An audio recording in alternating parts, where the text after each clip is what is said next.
Волга – имя которое стало легендарным в мире автомобилестроения. Этот культовый бренд, олицетворяющий качество, надежность и стиль, ушел с рынка в начале 2000-х годов, оставив поклонников в ностальгии по былым временам. Но сейчас в мире авто звучит новая глава истории – возвращение легендарной «Волги» на дороге современности. Сможет ли новая «Волга» после долгого отсутствия завоевать сердца автолюбителей, занять свою нишу на высококонкурентном рынке? Получить статус престижного и желанного автомобиля, как это было в прошлом? А самое главное – удивить нас своей надежностью и ценой. Давайте разбираться. Вы на канале The Auto Top, и сегодня мы узнаем, чем же удивит ГАЗ в ближайшие годы. Поехали!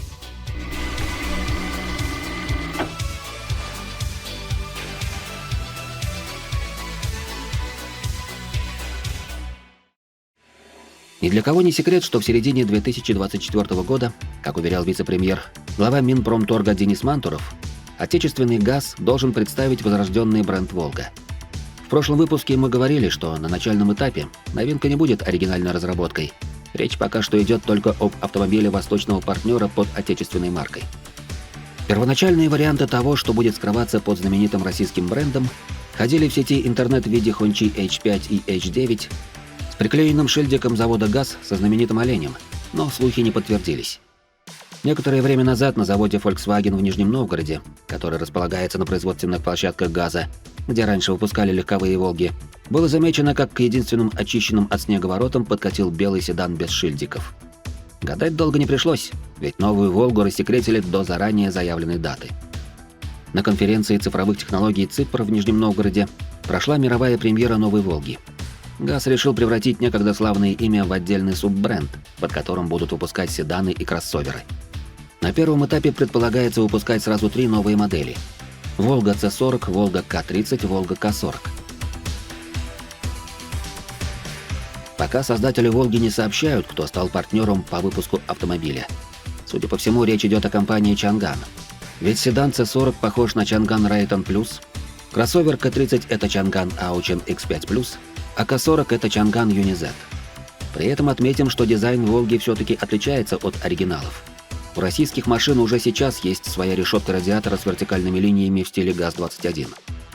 Как рассказали во время презентации представители компании, коробку передач и ряд деталей планируется локализовать в ближайшее время. Серийное производство запустят уже в этом году, а выпуск по полному циклу в 2025 году. Производитель будет работать согласно постановлению правительства номер 719 о локализации. Согласно этому документу, производители обязаны локализовать свои автомобили в обмен на господдержку. Чем глубже локализация, тем большее количество баллов за это начисляется. Все операции штамповки, сварки, окраски, локализация двигателя внутреннего сгорания, коробки переключения передач, систем управления и лакокрасочных материалов стоят определенное количество баллов. Все модели получат современные ассистенты и системы. Продавать автомобили ГАЗ намерен через бывшую сеть дилеров «Шкода». Модели этого бренда здесь выпускали до ухода Volkswagen Group из России. Такой трюк с передачей прав на использование бренда ГАЗ проворачивает уже не в первый раз. На прошедшей в сентябре 2023 года выставке Комтранс был представлен на газовском стенде новый грузовик Валдай 45. Это китайский Фотон Ауман, собранный в Нижнем Новгороде в цехах ГАЗа. В этом случае тоже обещают локализацию, создание 500 рабочих мест на заводе и 3000 мест у смежников, а инвестиции должны составить 2,3 миллиарда рублей. Вероятно, таким образом завод учится на чужих ошибках и пытается обезопасить себя от санкций. В прошлом году у АвтоВАЗа сорвалась сделка с китайским производителем ФАБ по производству кроссоверов без туны Т-77 под брендом «Лады». Волга C40 – седан класса D по европейской классификации, который по размерам можно сравнить не только с Mazda 6, Audi A4, BMW 3 серии, но и с более крупными Toyota Camry или Kia K5.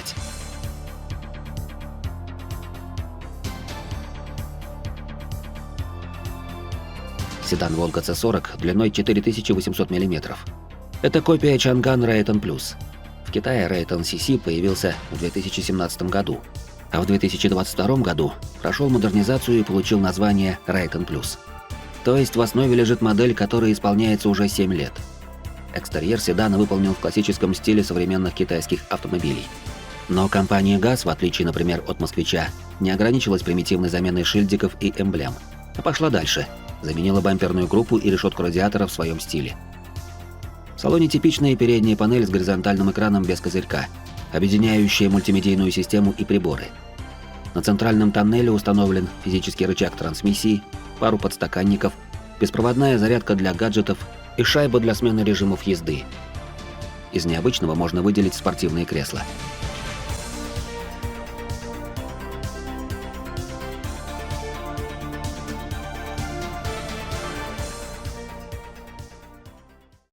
Волга К-30 – кроссовер класса С, самого популярного сегмента кроссоверов на российском рынке. Можно сравнить по габаритам с Nissan Qashqai и Kia Sportage. Кроссовер Волга К-30 посовременнее – это Chang'an X5 образца 2020 года. Его длина 4490 мм, что на незаметные 18 мм больше, чем у самой популярной иномарки России Haval Jolion. Если вы еще не освоились с китайскими названиями, то новая Волга по габаритам попадает как раз между ранее популярными Шкода Karoq и Volkswagen Tiguan.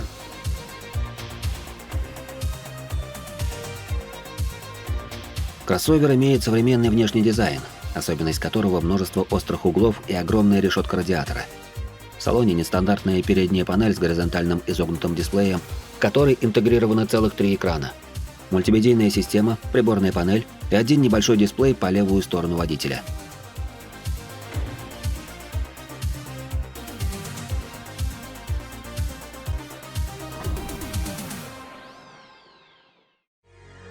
Волга К-40 – кроссовер класса D. Это уже аналог таких кроссоверов, как Kia Sorento, Шкода Кодиак, Geely Tugela или Hyundai Santa Fe. К-40 – это самая современная модель. Chang'an UNI-Z, который появился на родине в Китае в 2022 году. По размерам он уже сравним со Шкода Кодиак. Просторный семейный кроссовер, который может иметь 3 ряда сидений и 7 мест. Его длина 4699 мм. Но как китайцы распорядились внутренним пространством, это пока вопрос открытый. Колесная база большая, но заднее стекло сильно наклонено, а дверной проем для задних пассажиров сильно заужен в угоду дизайну. Внешний дизайн выполнен в стиле семейства Юни. Острые углы, огромная решетка радиатора, немного покатый силуэт кузова и узкая оптика. Но у Волги К-40 будет оригинальная решетка радиатора в стиле газа, а также новая бамперная группа. В салоне модная нынче архитектура передней панели, как у многих современных китайских автомобилей. По центру установлен большой планшет информационно-развлекательного комплекса размером 14,6 дюймов, а перед водителем меньшего размера дисплей приборной панели и двухспицевый руль. На центральном тоннеле рычаг трансмиссии, пара подстаканников и площадка для беспроводной зарядки смартфона. В целом в салоне минимум физических клавиш и органов управления. Мотор у всех один. Это классика китайского автомобилестроения. 1,5 литра, 4 цилиндра и турбонаддув. На выходе мощность 188 лошадиных сил. Коробка передач типичная для Китая, роботизированная. А вот UNI-Z предлагается только с гибридной силовой установкой, поэтому нельзя исключать, что в будущем на рынок выйдет и гибридная Волга. Известно также, что машины возрожденной марки будут оснащаться интеллектуальными системами помощи водителю.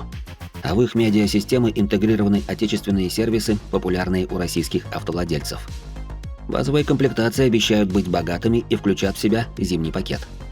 Насколько он будет обширным, пока непонятно. У модели Chang'an, которая официально представлена в России, набор подогревов богатым не назвать. Первым на конвейер отправится седан C40. Сперва это будет крупноузловая сборка, но уже с 2025 года начнется выпуск по полному циклу. В пресс-службе «Волга» сообщили, что локализация производства должна достигнуть 60%. Коснется она в том числе и силового агрегата.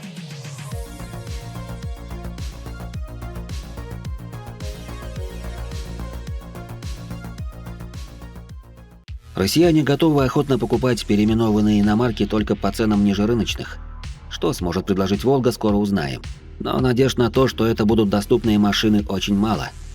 Официальные цены на автомобили «Волга», разумеется, пока не представили. Однако по серым каналам аналогичные модели от Chang'an в Россию иногда завозят. Chang'an UNI-Z располагается в корпоративной иерархии между Chang'an UNI-T и Chang'an UNI-K, которые официально продаются в России. Первый стоит от 2,7 миллиона рублей, второй от 3,3 миллионов рублей. Так что новую Волга К-40 могут оценить примерно в 3 миллиона рублей. Чанган Рейтон Плюс, Волга Ц-40, позиционируется производителем как менее престижная модель, чем продаваемый в России Чанган Юни-В с начальной ценой 2,7 миллиона рублей. Так что рыночную цену можно ожидать в диапазоне 2,5 миллионов рублей. Рыночная судьба Волга Ц-40 может быть неплохой за счет госзаказов. Москвич-6 популярным так и не стал, да и не факт, что найдется много чиновников, желающих пересесть на «Ладу». А вот Волга К-30 и К-40 попадают в переполненную нишу китайских переднеприводных кроссоверов, у которых нет каких-то уникальных особенностей, например, полного привода. Без больших скидок завоевать рынок будет непросто. Ошан X5 Plus, Волга К-30, продается в Китае от 90 тысяч юаней. В переводе на рубли это 1,14 миллиона. Чанган Юни-Z, Волга К-40, в Китае стоит от 127 тысяч юаней, около 1,6 миллиона рублей. Чанган Рейтон Плюс, Волга Ц-40, стоит от 100 тысяч юаней, около 1,24 миллиона рублей. По аналогии с текущим ценообразованием, полностью импортные автомобили в России дорожают примерно в 2,5 раза. Соответственно, при ввозе моделей по параллельному импорту они стоили бы около 3,5 миллионов рублей. Но при организации сборки в России, а в дальнейшем и выпуска по полному циклу, у производителя будет шанс сделать цену более конкурентоспособной.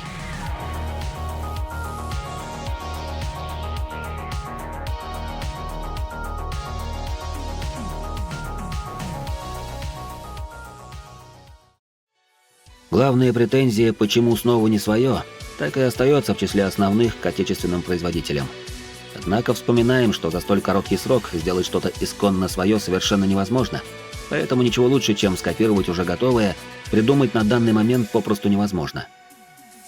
В последние годы китайский автопром демонстрирует стремительный рост, становясь одним из лидеров мирового автомобильного рынка.